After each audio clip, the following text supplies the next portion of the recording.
17 ভালোবেসেছিল 15কে, আর 15 বছরের মেয়েটিও 17 বছরের ছেলেটিকে।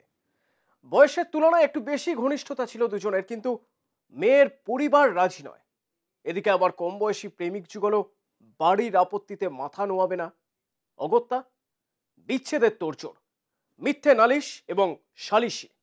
আমি অতনু, আজকের চার্জশিটে দেখুন খুনের সালিশি। কিশোর প্রেমের গল্প। ছেলেটি শ্রীবাস মণ্ডল, বয়স 17। ক্লাস 9 পাশ করে নাম লিখিয়েছিল ঠিকা শ্রমিকের দলে, পেশায় দর্জি। বছরের বেশিরভাগ সময় কাজ করত আন্দামানে, মাস চারেক হলো গ্রামে ফিরেছিল কাজ থেকে।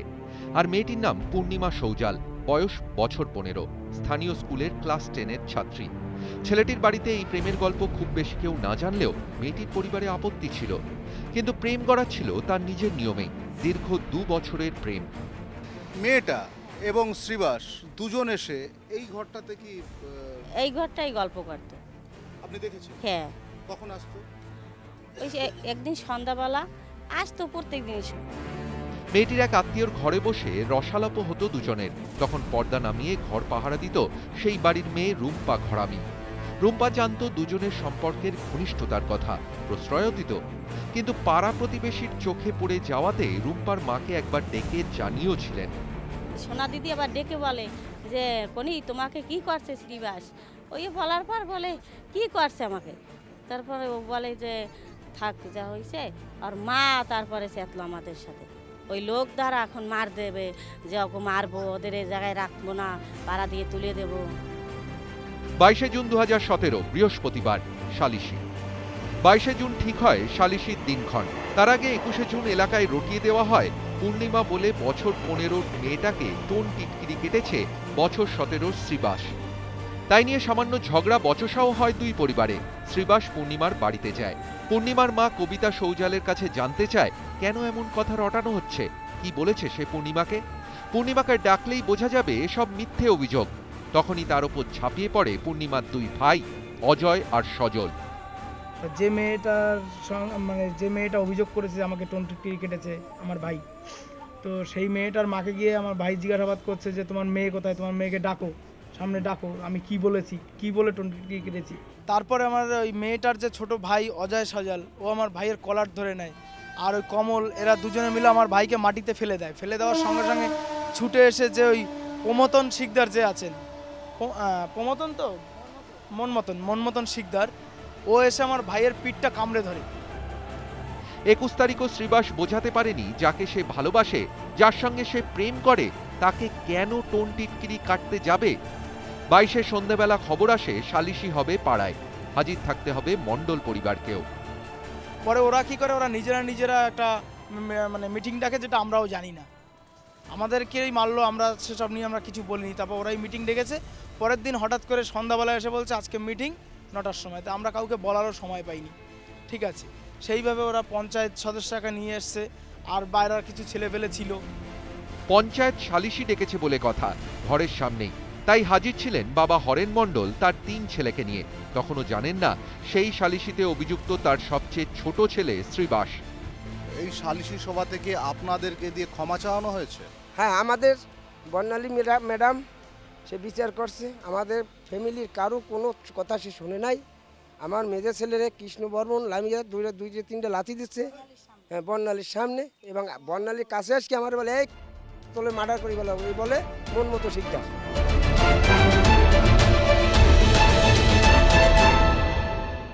চুঁচুড়া স্টেশনের এক পাশে মোহালি বা মৌলিপাড়া, একদম রেল লাইনের ধার ঘেঁষে পাড়া।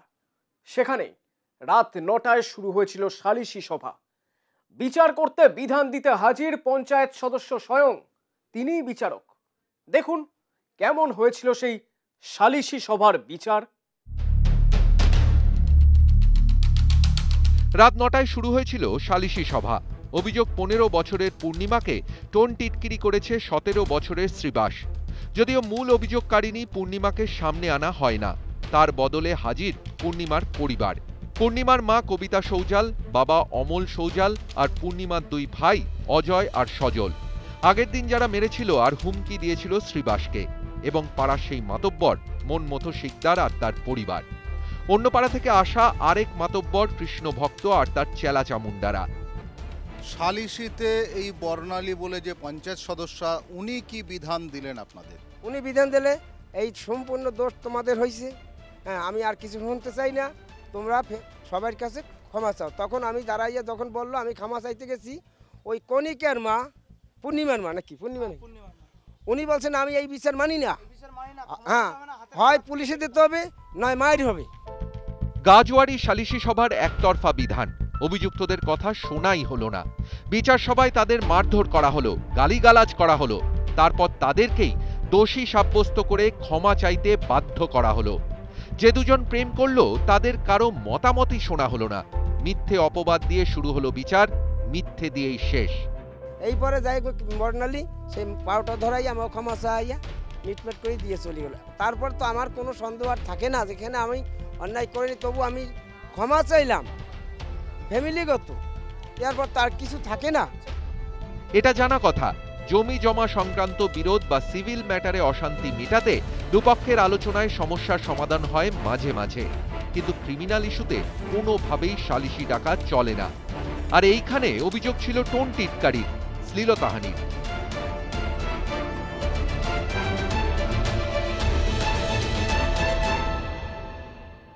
এ কেমন বিচার সভা যেখানে অভিযুক্তর বক্তব্যই শোনা হয় না?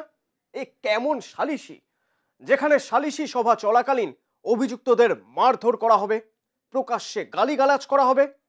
অভিযোগ সত্যি না মিথ্যে তার বিচারের থেকে ক্ষমতাশালী অংশের অভিযোগ মতো মর্জিমাফিক বিচার চলবে? কোন সভ্য দেশে এরকম হয়? 9টায় শুরু হয়েছিল সালিশি সভা, 10:30টায় শেষ।